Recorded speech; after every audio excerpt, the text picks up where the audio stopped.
नमस्कार, जम्मू कश्मीर का ये बुलेटिन देख रहे हैं आप और मैं हूं प्रियंका आपके साथ। तो चलिए शुरुआत करते हैं खबरों की।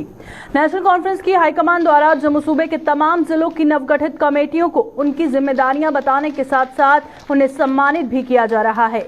इसी सिलसिले में जम्मू में पार्टी मुख्यालय में आयोजित एक कार्यक्रम के दौरान जम्मू जिले की कमेटी के ओहदेदारों को सम्मानित किया गया। पार्टी के संभागीय अध्यक्ष रतनलाल गुप्ता व पूर्व मंत्री अजय सड़ोत्रा की अध्यक्षता में आयोजित इस कार्यक्रम में नेशनल कॉन्फ्रेंस द्वारा शुरू किए गए जनसंपर्क अभियान को गति देने व इसे सफल बनाने के तौर तरीकों पर भी चर्चा की गई।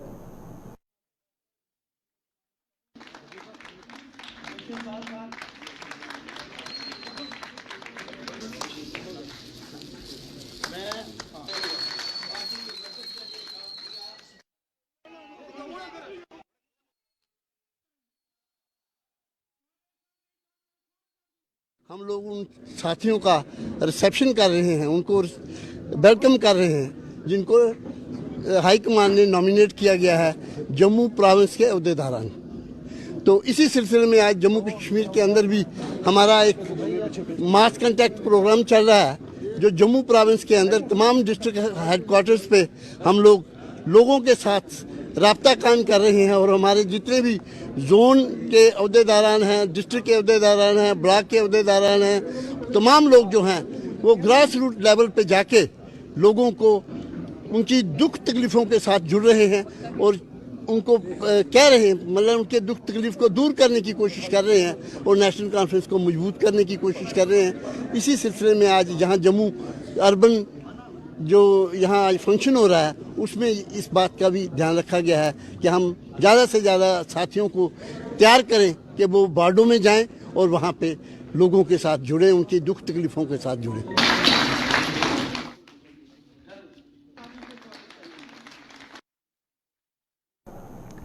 केंद्रीय कानून मंत्री किरण रिजिजू ने हाल ही में उनके द्वारा कश्मीर पर लिखे गए लेख पर कुछ सियासी दलों द्वारा मचाई जा रही हाय तौबा का जवाब दिया है। आज साउथ कश्मीर के अनंतनाग जिले में पत्रकारों के सवालों के जवाब में उन्होंने कहा कि कश्मीर पर लिखे उनके लेख में उनके शब्द नहीं बल्कि ये पंडित जवाहरलाल नेहरू के संसदीय रिकॉर्ड और उस समय से सरकारी आदान प्रदान से लिए गए शब्द हैं। उन्होंने आगे कहा कि ये दुर्भाग्यपूर्ण है कि 70 से अधिक वर्षों तक सच्चाई को छुपाया गया। उन्होंने इसे लोगों के सामने लाया है क्योंकि इतिहास को बदला नहीं जा सकता। केंद्रीय मंत्री ने उन आरोपों का भी खंडन किया जिनमें चुनाव आयोग को सरकार के इशारों पर चलने का जिम्मेदार ठहराया जा रहा है। मैंने कश्मीर के बारे में जो लेख लिखा वो मेरा अपना शब्द नहीं है, वो पंडित जवाहरलाल नेहरू का पार्लियामेंट का रिकॉर्ड और उस समय सरकारी जितना भी जो आदान प्रदान हुए हैं वही मैंने लिखा है।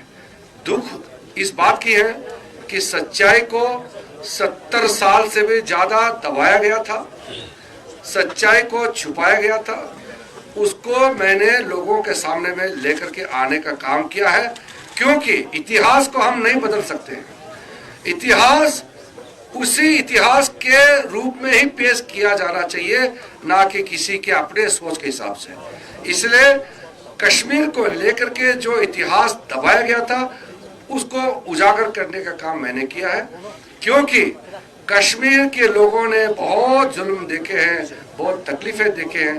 अब वक्त आ गया है कश्मीर के लोगों को मरम्मत करना चाहिए, कश्मीर के लोगों के जहन में प्यार चाहिए, मोहब्बत चाहिए, मदद चाहिए।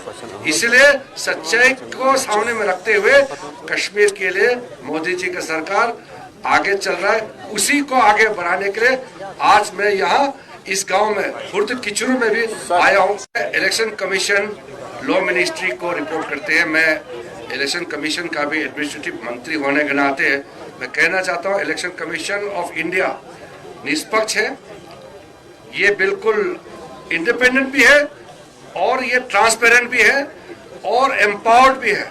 सरकार मदद करते हैं इलेक्शन कमीशन को, क्योंकि सरकार के सपोर्ट के बिना तो ना कोर्ट चल सकते हैं, ना कोई संस्था चल सकते हैं। उसका व्यवस्था करने का काम सरकार का होता है, हमारा ड्यूटी है। लेकिन हम अपने इशारों पे किसी को नहीं नचाते हैं। और दूसरी बात, कश्मीर के लोगों ने जो यहाँ लोकल जो इलेक्शन हुए हैं, डिस्ट्रिक्ट डेवलपमेंट काउंसिल वगैरह जो हुए हैं, कितना अच्छा सा शानदार यहाँ इलेक्शन हुए हैं, उन्हीं के बदौलत आज अच्छा काम चल रहा है। अयूब मलिक को नेशनल कॉन्फ्रेंस का संभागीय सचिव नियुक्त किए जाने पर उनके समर्थकों में खुशी की लहर दौड़ गई है। अयूब मलिक के समर्थकों ने आज उन्हें साथ लेकर जम्मू में एक रैली निकाली और उन्हें ये जिम्मेदारी दिए जाने पर पार्टी हाईकमान का आभार जताया। अयूब मलिक ने बताया कि वे साल 1994 से नेशनल कॉन्फ्रेंस के साथ जुड़े हुए हैं और उनके काम की बदौलत आज पार्टी ने उन्हें ये जिम्मेदारी दी है, जिसके लिए वे हाईकमान के आभारी हैं।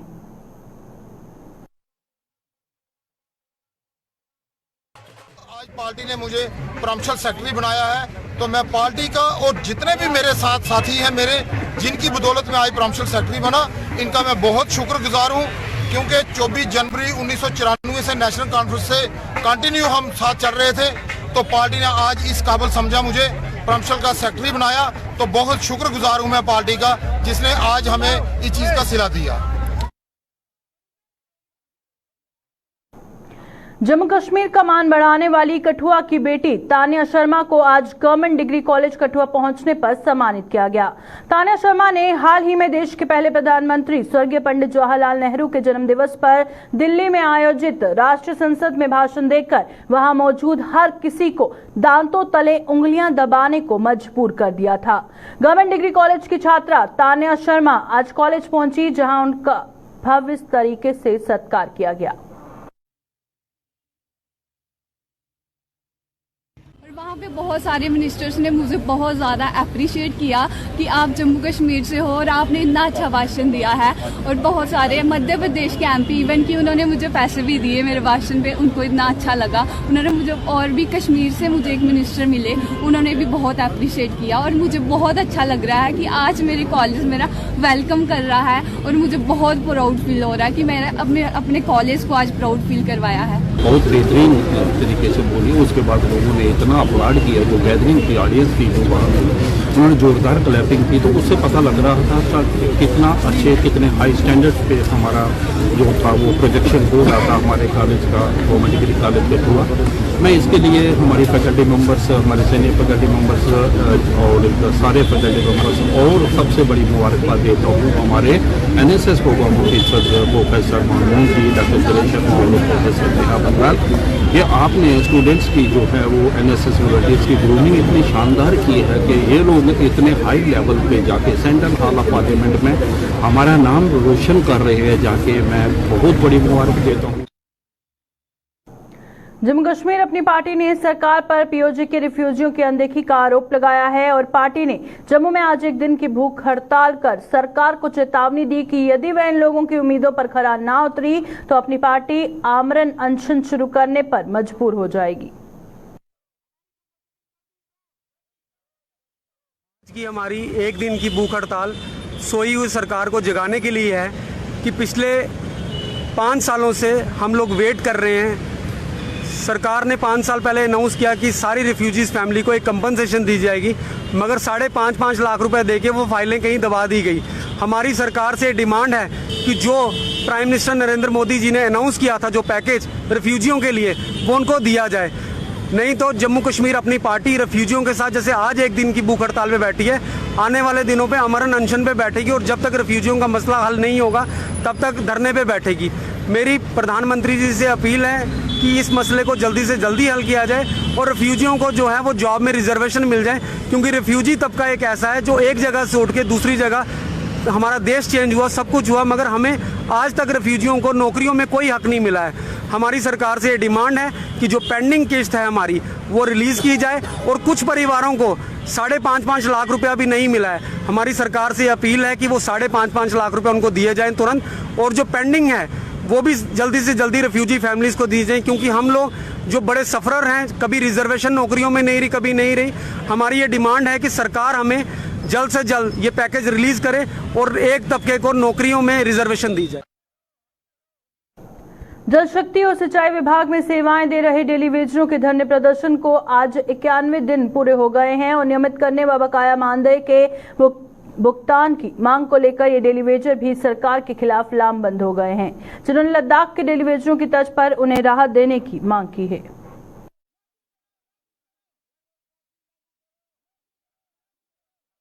हमारा 91 डेज हो गया है, लेकिन आज तक हमारा मसला हल नहीं हुआ। तभी आज तक हम इस दरी पर बैठे हुए हैं, डेली वेजेस जितने भी है। लेकिन कौन डेली वेज रहा है जो कहता है कि मैं दरी पर इतनी ठंड के टाइम में बैठूं।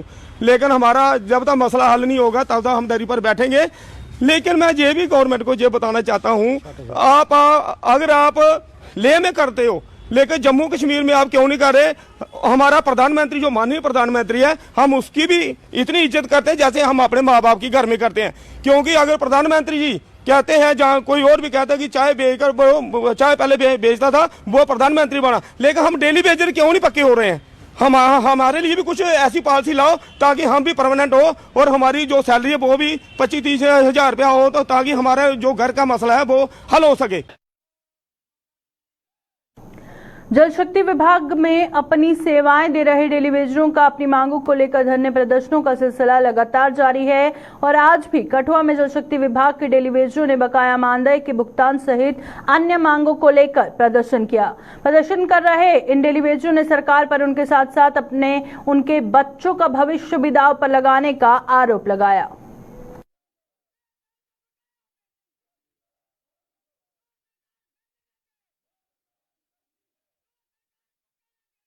वाला जो हमारे बच्चे हैं उनका फ्यूचर भी तबाह हो गया। हम सरकार से यही मांग करते हैं कि जल्द से जल्द हमारे मसले को हल किया जाए और हमारा जो 72 महीने का जो बकाया है वो भी दिया जाए। जब ये सरकार, केंद्र की सरकार, जब इलेक्शन के दौरान उन्होंने एक नारा दिया था कि काला धन विदेशों से आएगा, लेकिन विदेशों का जो काला धन था वो तो नहीं आया। उल्टा जो हमारा 72 महीने का जो व्हाइट धन था वो भी इन्होंने अपने पास ही रख लिया। हमें नहीं चाहिए काला धन। हम सरकार से यही मांग करते हैं कि काला धन जो भी है वो अपने पास रखो, जो हमने मेहनत की है, जो सफेद धन है वो हमें दे दो।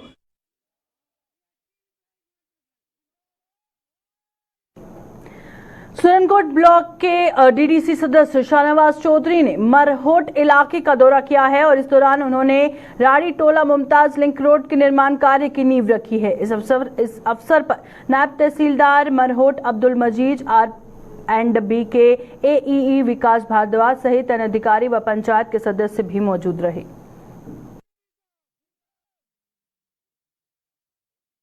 देखिए, आज हमने जो है Radi to Tola Mumtaz via high school Nandiyali, जो 2.5 किलोमीटर का प्रोजेक्ट था 4 करोड़ 39 लाख का, उसके काम किया जो अल्हम्दुलिल्लाह इनाग्रेशन की है। हमारे साथ यहाँ AEE Surankote JE R&B department के सारे ऑफिशियल इंजीनियर्स और हमारे यहाँ के सरपंच न्याजी साहब, सिकंदर नूरानी साहब, भाई जावेद साहब, बशीर साहब और सारे यहाँ के सरपंच भी यहाँ उनकी मौजूदगी में और यहाँ सारी इस इलाके की मौजूद शख्सियात और बुजुर्गों नौजवानों की मौजूदगी में आज हमने इस रोड का इफ्तिताह किया है। अल्हम्दुलिल्लाह ये एक कमिटमेंट पूरी की है। ये मरहोट का इलाका है जो फार फ्लंग दूर दराज इलाका है और यहाँ पे जो है सड़क ना होने की वजह से लोगों को बहुत परेशानियों का सामना करना पड़ता था और जब इलेक्शन के बाद जो है पहली मांग यहाँ के लोगों को ये थी, अल्हम्दुलिल्लाह 1.5 साल के अंदर अंदर हमने ये रोड सैंक्शन करवा के लाई वार्ड में। जनता की समस्याओं के समाधान के लिए प्रदेश भाजपा द्वारा हर संभव प्रयास किए जा रहे हैं और जनता की समस्याओं के हल के लिए भाजपा नेताओं द्वारा जनता दरबार का आयोजन कर लोगों को पेश आ रही समस्याएं सुनी जा रही हैं। इसी कड़ी में आज पार्टी के जम्मू मुख्यालय में जनता दरबार का आयोजन किया गया, जिसमें भाजपा के पूर्व मंत्री श्यामलाल शर्मा ने लोगों की समस्याएं सुनी। इस दौरान कुछ समस्याओं का समाधान इन नेताओं ने मौके पर ही कर दिया, जबकि अन्य समस्याओं को जल्द हल करवाने का आश्वासन दिया गया।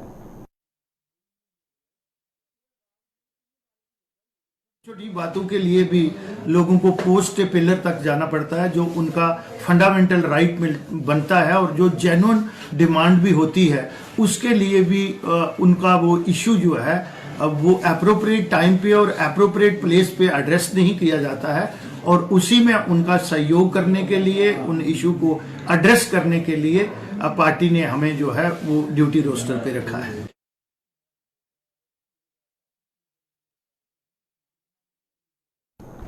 सिविक सफाई कर्मचारी यूनियन ने सरकार से 7 वर्ष से अधिक समय से अपनी ड्यूटी अंजाम दे रहे 600 अस्थायी सफाई कर्मियों को नियमित करने की मांग की है और इस संबंध में जम्मू में आयोजित एक प्रेस कॉन्फ्रेंस के दौरान यूनियन के प्रधान रिंकू गिल ने बताया कि पिछले काफी समय से वो सरकार से लगातार इन सफाई कर्मियों को नियमित करने की गुहार लगा रहे हैं, लेकिन अभी तक सरकार ने इस मामले में कोई भी कदम नहीं उठाया। इसके साथ ही उन्होंने नए अस्थायी सफाई कर्मियों की लिस्ट जारी करने व सफाई कर्मियों का 2.5 दिनों का वेतन भी जल्द देने की मांग की है।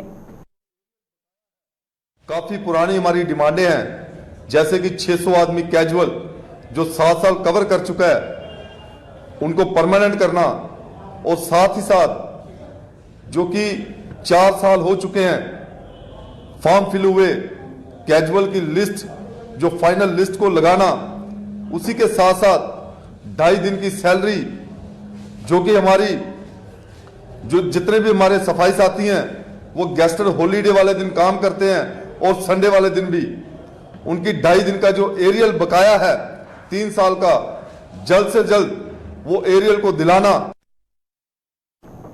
स्मार्ट सिटी परियोजना के तहत जम्मू नगर निगम द्वारा शहर को प्रदूषण मुक्त रखने के लिए लोगों को साइकिलों की सेवा भले ही दी गई थी, लेकिन इसे विडंबना ही कहा जाएगा। सभ्य समाज में कुछ ऐसे नासमझ भी लोग हैं जो सरकारी संपत्ति का नुकसान करने से भी बाज नहीं आते। इसका सबूत कई जगह देखने को मिल रहा है, जहां इन साइकिलों को किराए पर लेकर इनका उपयोग करने वाले लोग इन्हें तोड़ फोड़ रहे हैं और स्टैंड में पार करने की बजाय कहीं भी फेंककर रफू चक्कर हो जाते हैं। ऐसे लोगों की नासमझी से नगर निगम के उन मुलाजिमों को परेशानी उठानी पड़ रही है जिन्हें जगह जगह स्थापित किए गए साइकिल स्टैंड की जिम्मेदारी सौंपी गई। मेरा स्कैनर हूँ, मैं स्कैनर हूँ जहाँ पे हम साइकिल वगैरह स्कैन करते हैं, वहाँ से लोग की ये साइकिल हम लोगों के लिए चलाने के लिए दी हुई है, बट ये लोग आगे पीछे छोड़ देते हैं, कोई GPS वगैरह तोड़ देते हैं। पब्लिक को आम पब्लिक को हमने दी हुई चलाने के लिए, बट ये सही तरीके से चलाए, वॉक कर रहे हैं, बट वॉक कर रहे हैं ये थोड़ी मतलब है ये आगे पीछे छोड़ दें, बट हम आगे पीछे देखते रहे साइकिल कहाँ पे नहीं है। ये दिस इज रॉन्ग हो रहा है। म्यूनसिपैलिटी ने दी हुई है चलाने के लिए, ना ही ये आगे पीछे छोड़ने के लिए। देखिए ये हालत क्या की हुई है, पब्लिक को दी है, किसी की चेन तोड़ी हुई है, किसी का ये टायर वगैरह किया हुआ है। दिस इज रॉन्ग हो रहा है। पब्लिक को हम कृपया करते हैं, पब्लिक से करते हैं, अपील करते हैं सही तरीके से चलाएं और स्टेशन से स्टेशन बैक रख दें और लॉक करके अच्छे तरीके से प्रॉपर रखें। और भी कहीं सही आगे पीछे बड़े हमारे हुए हैं, कहीं गांधीनगर वगैरह, छन्नी वगैरह, देखो वहाँ पे भी पब्लिक किसी घर पे रखी हुई है। लोगों को हम कॉल करते हैं बट वो पिक नहीं करते हमारा कॉल। सर इसका फिर माइनस पे जाता है। जो भी साइकिल घर पे रखा होता है, हम कृपया करते हैं सही तरीके से आप साइकिल चलाएं बट स्टेशन से स्टेशन रखें। ट्रांसफर पॉलिसी व वेतन की मांग को लेकर घाटी में तैनात जम्मू के आरक्षित वर्ग के मुलाजिमों का धरना प्रदर्शन जारी है और आज 170वें दिन भी इन मुलाजिमों ने जम्मू में प्रदर्शन करते हुए अपनी मांगों के समर्थन में नारेबाजी की और इन मुलाजिमों का आरोप था कि आश्वासन के बावजूद भी सरकार ने अभी तक उनके लिए कोई भी ट्रांसफर पॉलिसी नहीं बनाई है, जिससे वो मानसिक तनाव का शिकार हो रहे हैं।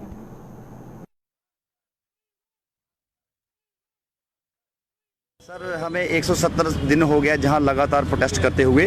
हमारी एक ही डिमांड है कि ट्रांसफर पॉलिसी, और जैसे ही हमारी रजनी बाला की बहन की शहादत होती है तो तब से लेकर हम कंटिन्यू पार्क में हम पीसफुल प्रोटेस्ट करते आ रहे हैं। और मतलब कि आपने देखा है कि कश्मीर में कैसे हालात हैं, तो इन हालातों में हम कैसे वहाँ पे जॉब कर सकते हैं। तो हम मेंटली हम अपसेट हैं और डिप्रेशन में हैं। तो हमारी LG साहब से अपनी जम्मू कश्मीर की गवर्नमेंट से यही दरख्वास्त है कि हमारा जल्द से जल्द हमारी आवाज़ को, जो हमारी डिमांड है, सुना जाए और जो ट्रांसफर पॉलिसी हमारे हक में दी जाए। और हमारे बहुत सारे मुलाजिम जो हैं 600 किलोमीटर 700 किलोमीटर जहाँ से अपने घरों से दूर जाके जॉब कर रहे हैं, ये सब गरीब समाज है और ये अपने पेट पालने के लिए हैं। अगर हम जहाँ पे धरने पे बैठे हैं इसमें हमारा कोई कसूर नहीं है, वहाँ पे हालात ख़राब हैं। तो और मैं ये गुजारिश करना चाहता हूँ अपनी एसोसिएशन की तरफ से, इन गरीब मतलब कि मुलाजमों की सैलरी नहीं रोकनी चाहिए और जल्द से जल्द सैलरी जो है वो निकलनी चाहिए। जम्मू के जीएमसी अस्पताल परिसर में सरेआम श्रम कानूनों की धज्जियां उड़ाई जा रही हैं और अस्पताल के इमरजेंसी ब्लॉक में इन दिनों इसका सबूत साफ देखने को मिल रहा है। यहां मौजूदा समय में कुछ विकास कार्य करवाए जा रहे हैं और इन्हें करने वाले श्रमिकों की सुरक्षा का कोई ध्यान नहीं रखा जा रहा। काम जो सरकारी काम यहाँ पर लगा हुआ है, आप सामने देख रहे हैं कि कैसे वो ठेकेदार ने जितने भी यहाँ पर कंस्ट्रक्शन के लिए मजदूरों को यहाँ पर लगाया गया है, कितनी हाइट है आप देखें, आपकी 60 से 70 फुट तक अब ज़्यादा ही हाइट होगी। इतनी हाइट पर ये लोग बिना किसी सेफ्टी कवर के, बिना किसी हेलमेट के या किसी ऐसा इक्विपमेंट जिससे उनकी बचाव हो सके, उसके बिना ये काम कर रहे हैं। और ठेकेदार जो है उसकी इतनी लापरवाही है और इसको ये नहीं मालूम कि अगर कम से कम कोई आदमी ऊपर से गिर जाए तो सीधा सीधा समझो उसकी कैजुअल्टी हो जाएगी। अब ये हॉस्पिटल जो एडमिनिस्ट्रेशन है उसको ये देखना चाहिए कि कैसे ये काम जो उसके नाक के तले यहाँ पर हो रहा है, कम से कम वो इतना तो देख सकते हैं। अभी कर कोई आदमी यहाँ पर मर जाए तो उसके लिए कौन जिम्मेवार है? तो सीधा सीधा ठेकेदार जो है, जब ठेके यहाँ पर ऐसी बिल्डिंग के, बड़ी बड़ी स्टोरेज बिल्डिंग के जो ठेके होते हैं उसमें ये शर्त लिखी होती है कि जो वहाँ पर जो लोग काम करते हैं उनके लिए सेफ्टी कवर होना चाहिए ताकि कोई ऐसी बड़ी दुर्घटना ना हो जाए। लेकिन इस सारी चीज़ों को नज़रअंदाज करके ये हमारा आप देख रहे हैं कि कैसे बिना किसी सेफ्टी कवर के ये लोग यहाँ पर काम कर रहे हैं और कभी भी ये हादसा हो सकता है और आदमी की जान जा सकती है। तो मेरी ये खासकर ये हॉस्पिटल एडमिनिस्ट्रेशन से ये दरख्वास्त है कि कम से कम इस चीज़ को देखें और रोकें इसको। जगह यही रहता है कि सेफ्टी पहले देखी जाती है। जैसे कि आप यहाँ पे देख रहे हो, इन्होंने काम कर रहे हैं और जो इनकी लेबर के 2 लोग अभी भी आप जहाँ पे देख रहे हो, ऊपर कम से कम 60-70 फुट की हाइट के ऊपर काम कर रहे हैं और सेफ्टी कवर नहीं है उनको। ना उन्होंने कोई सीट बेल्ट पहनी है, ना उनको कोई झूले के ऊपर काम करने के लिए कहा गया है और एक सिंपली तरीके से मतलब कि 60-70 फुट की ऊंचाई पे काम कर रहे हैं। अगर कोई स्लिप हो जाए, नीचे आके गिर जाए तो उसकी जिम्मेवारी किसकी है? सबसे पहले तो सेफ्टी देखनी चाहिए। और हमारी पुलिस पोस्ट भी जहाँ पे है तो और हॉस्पिटल एडमिनिस्ट्रेशन को भी ये चाहिए कि काम तो अपनी जगह है, लेकिन जो काम लेबर के लोग काम कर रहे हैं उनकी सेफ्टी पहले होनी चाहिए। कंस्ट्रक्शन चलती रहेगी। जम्मू के मड ब्लॉक में स्थित छिड़ी देवस्थल को श्राइन बोर्ड के अधीन करने को लेकर स्थानीय लोगों और पंचों ने इस फैसले को जल्द अमल में लाने की अपील की है। स्थानीय निवासियों का कहना है कि यहां पर ठेकेदार प्रथा जो चल रही है उससे दुकानदारों को काफी नुकसान है, जिससे ऐसा लगता है कि आने वाले समय में इसका मेले पर भी असर पड़ सकता है। इसलिए जल्द से जल्द छिड़ी देवस्थल को श्राइन बोर्ड के अधीन किया जाए।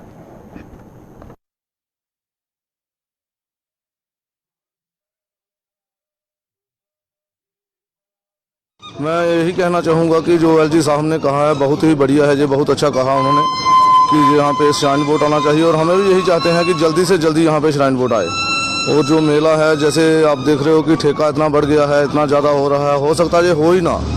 तो एलजी साहब से हमारी यही गुंजाइश है कि जल्दी से जल्दी आएँ और जहाँ से श्राइन बोर्ड को लगाएँ, यहाँ पर अच्छा करें श्राइन बोर्ड का लिए जो भी है, जीडी के लिए अच्छा हो, क्योंकि श्राइन बोर्ड के लिए अगर आएंगे यहाँ पे तो जीडी के लिए ऑलरेडी अच्छा होगा। तो हम एलजी साहब से यही कहेंगे कि श्राइन बोर्ड जल्दी से जल्दी आए और जीडी मंदिर जो श्राइन बोर्ड के अंडर होना चाहिए। और हर बार जो ठेका होता है वो ठेका जो श्राइन बोर्ड के अंडर जब होगा ना तो वही मेला अपने तरीके से करवाएंगे। जो जनता बोलती है वो अच्छा भी बोलती है, क्योंकि हम पंच हैं और पंच के नाते हम ये कहना चाहते हैं कि हर साल ठेका जो होता है ना गरीबों को लूटते हैं। इधर जो दुकानदार आते हैं, इस बार भी कितना दुकानदार आते, कुछ नहीं पता उनको। हम हर बार यही बोलते हैं, सरपंच को ये बोला था, क्योंकि जो दुकानें आती हैं तो जितनी बार दुकानें आती हैं ना इतनी बार उनको लूटा जाता है। बस जैसे जैसे इनको लूटा जाएगा ऐसे ऐसे मेला खत्म होता जाएगा। मड ब्लॉक के लोग कितने खुश होंगे श्राइन बोर्ड के अंदर अगर आते? सभी मड ब्लॉक खुश होंगे, जितने सभी लोग चाहते हैं, जितने पंच सरपंच हैं सभी चाहते हैं। हम उनको मिलाएंगे, उनके साथ भी बात हुई थी। 5 सरपंचों को बुलाया था इस वक्त एसडीएम के पास, उनके साथ भी बात हुई थी। इस बार का मेला जो हुआ तो हुआ, आगे जो मेला होगा ना तो इसी तरीके से होगा, ताकि ठेका कम होना चाहिए और लोगों को मेला देखने को अच्छा मिले, क्योंकि महंगाई बहुत होती है मेले में। जो गवर्नर साहब ने जो अल्टीमेटम दिया, जो कहा है, इससे पूरे इलाके के लोग बहुत खुश हैं। उनको कुछ उम्मीद बनी है कि हम बाहर जाने के बगैर जहाँ काम करेंगे तो जहाँ पर टूरिज्म आएगा, लोगों को काम मिलेगा, वो बहुत अच्छी स्कीम है ये।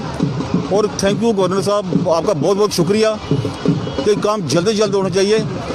तो बस यही कहते हैं हम कि काम अच्छा काम है और पूरे लोग खुश हैं। जब ये श्राइन बोर्ड के अंदर होगा, दूसरी दिवाली बनेगी इस इलाके में। अभी के बुलेटिन में फिलहाल इतना ही। दीजिए इजाजत, नमस्कार।